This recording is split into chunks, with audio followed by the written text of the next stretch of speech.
Our next scholar is Dr. Liz Preas. You'll notice the doctor. Liz graduated in December 2019 with her doctorate in psychology from University of Nebraska Medical Center. Her mentor is Dr. Therese Matthews. After graduation, Liz was hired as an assistant professor in the Department of Integrated Center for Autism Spectrum Disorders.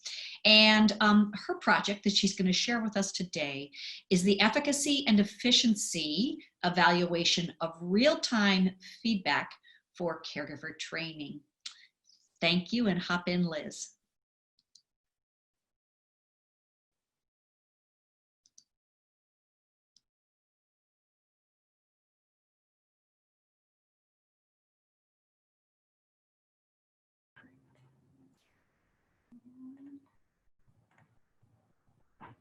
All right, thank you for that introduction. I'm going to just go over the purpose, the methodology that we use to conduct our study, what the general outcomes were of our study, and then I'll provide just an update on my activities and future plans. All right, so activities of daily living skills are functional tasks individuals complete every day, and it often requires independent performance in order to participate in social, home, community, and work-related activities. However, symptoms of autism may impact an individual's ability to perform those tasks. So due to these deficits associated with autism, caregivers may assist or complete these activities of daily living skills for their child. They may not be using the most efficacious teaching procedures that promote the acquisition of and independent performance of these tasks.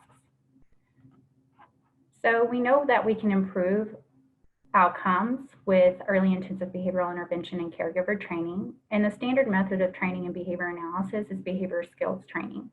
And this is an evidence-based method of training staff, clients, and caregivers various skills. However, BST includes multiple training components, but not all the components may be necessary, and it's not always time efficient. However, there are studies that have demonstrated that feedback is a critical component of training, which is also a component of behavioral skills training. So a potential alternative to conducting BST to train caregivers is to just use that feedback component of BST, which we've called real-time feedback. Real-time feedback is when an instructor or trainer provides immediate corrective feedback following an error, or provides immediate praise for a correct implementation of a step in that intervention or procedure. So there are numerous potential benefits of using real-time feedback to train caregivers, and one, it could reduce the time spent in training, which then could reduce the cost on caregivers spent traveling, taking off work, or even paying for services. It would also allow for us to use that time towards programming for generalization, and we can adapt and tailor our feedback to the caregiver's needs that helps them learn most effectively. So the purpose of our study was to determine the efficacy of real-time feedback and behavioral skills training to train caregivers to implement activity of daily living skills teaching procedures with their young child with autism. So specifically, we taught caregivers these teaching procedures to teach their child hand washing and putting on a jacket. We examined caregivers' acceptability of real-time feedback, or BST, as their method of caregiver training. And we also evaluated the efficiency of caregiver acquisition of these ADLS teaching procedures when they were trained with either real-time feedback and BST. So for our methodology, we recruited 8 caregiver child dyads of parents with children with autism between the ages of 2 to 6 years old. Sessions were conducted in an early intervention clinic for children with autism, and we also conducted generalization sessions in the caregiver's home. We used a single subject design, specifically a concurrent multiple baseline across caregivers design. We had 4 caregiver child dyads that were randomly assigned to the real-time feedback group or the behavioral skills training group. We then evaluated the effects of real-time feedback and behavioral skills training across participants within each group.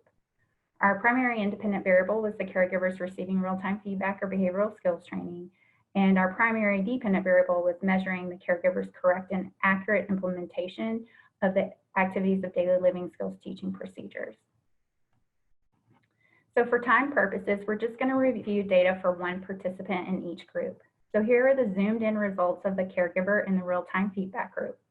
This graph shows Alan's data in the top and second panel.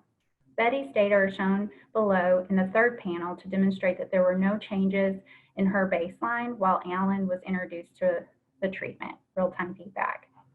The top panel is the percentage of ADLS teaching procedures implemented correctly by Alan. We have sessions along the x-axis and the ADLS teaching procedures implemented correctly along the y-axis. The squares represent correct implementation of the ADLS teaching procedures with the primary activity of daily living skill, which was hand washing, and the circles represent the generalization of teaching procedures of hand washing to the caregiver's home. The triangles represent generalization of teaching procedures to the novel activity of daily living skills, which was putting on a jacket. The second panel for each caregiver displays each caregiver's accuracy with implementing each step of the ADLS teaching procedures. So we measured accuracy from 0 to 100% for each component of the teaching procedures. And the black boxes indicate the steps of the procedure the caregiver implemented with accuracy between 90 to 100% of opportunities for each trial or session. So specifically for Alan, he met mastery criterion within 2 real-time feedback sessions within a total time of 14.4 minutes, and he maintained correct implementation of the activity of daily living skills teaching procedures above 90% at the 1 and 6 weeks maintenance probes. He also performed all component skills at mastery level above 90% during the last generalization probe in the home and also at the 6 weeks maintenance probe. Alan also generalized all the ADLS teaching procedures for hand washing in the home setting at the mastery criterion level. These are the data zoomed in for a caregiver in the behavioral skills training group. Specifically, these are data for Emily in panels 1 and 2. Again, friends data are below in the third panel just to demonstrate that there were no changes in baseline while Emily received behavioral skills training. Emily met mastery criterion within 4 trials of BST with the experimenter. And then once she had to conduct hand washing sessions with her child, she met mastery criterion in 2 sessions. She also maintained 100% correct implementation during maintenance probes, and she performed all the component skills at mastery level above 90% during 1, 3, and 6 weeks maintenance follow-ups. For the efficiency evaluation of real-time feedback in BST groups, it's shown in this table. Overall, the caregivers in the BST group required less sessions in trials to mastery with their child present relative to caregivers in the real-time feedback group. However, caregivers in the BST group required more minutes to meet the mastery criterion relative to caregivers in the real-time feedback group.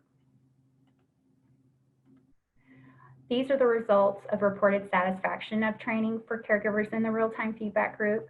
They overall highly rated their training experience and reported satisfaction with real-time feedback.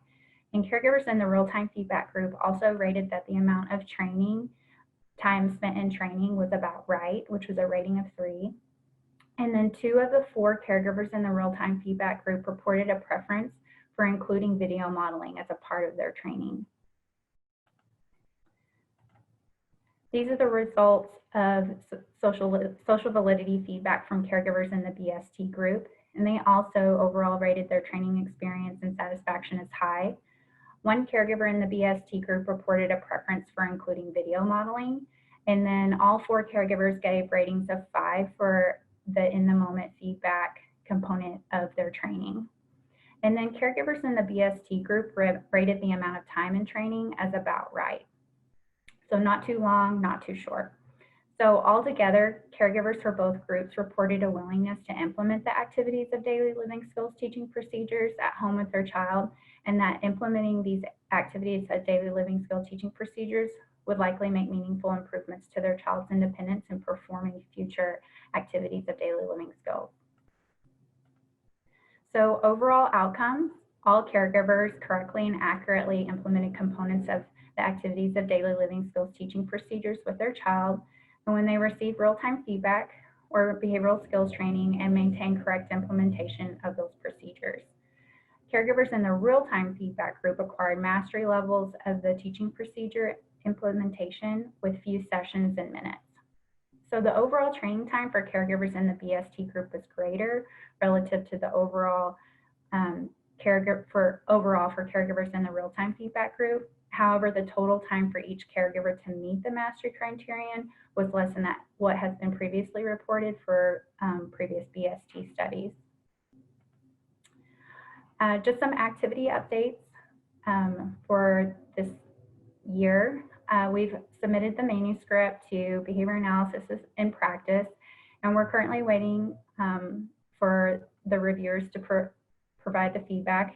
And then we had a symposium accepted that focused on caregiver and staff training to the Association of Behavior Analysis. And so we're presenting these findings within that symposium at a virtual conference on May 25th.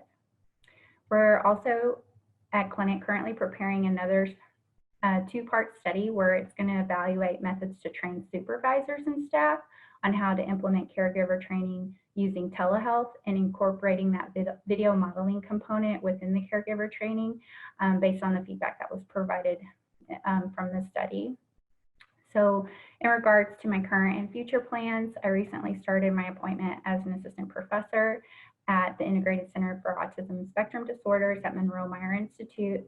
And my primary role in this position is to get an early intervention clinic in North Omaha built and running in hopes to serve families in an underserved area of Omaha. So lastly, I want to thank BECI for their support throughout this project. I'm very grateful for having the opportunity to work with an organization that aligns with my personal, professional, and research goals and mission. Thank you so much.